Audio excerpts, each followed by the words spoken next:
Lieu historique et touristique, nous allons à la découverte ou à la redécouverte, c'est selon de l'île de Gorée.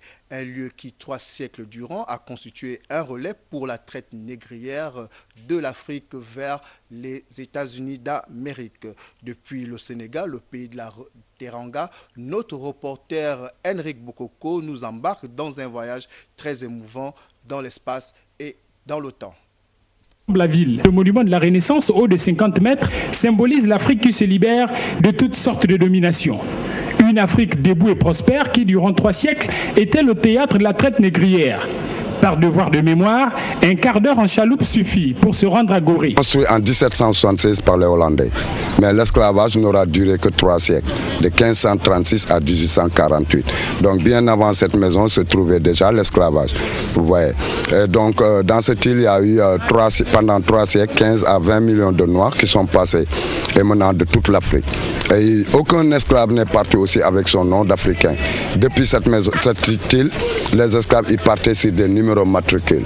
Avec une superficie de 28 hectares, l'île de Gorée exerce une fascination auprès des visiteurs. Sur place, le souvenir est vivace. Les touristes apprécient la manière dont l'histoire de Gorée leur est retracée par les guides. Ils nous abordent d'une manière très gentille, douce, avec de l'humour et ça passe très très bien. Très bon séjour, super. C'est très gentil, raconte bonnes histoires, beaucoup d'humour et non, c'est très intéressant. Ouais. Gorée, c'est aussi la maison des esclaves. Ici, plusieurs générations d'Africains étaient confinés dans ces cachots si étroits.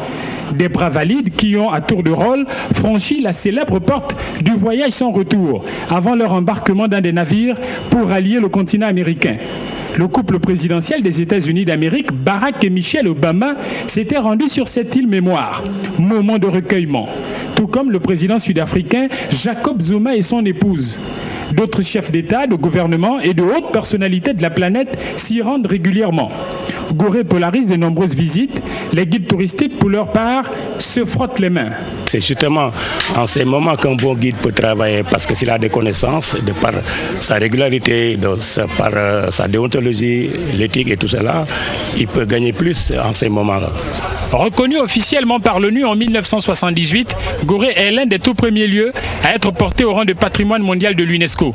Les visites quasi quotidiennes des touristes illustrent fort opportunément la symbiose du passé et du présent, avec en toile de fond l'empreinte dramatique du souvenir.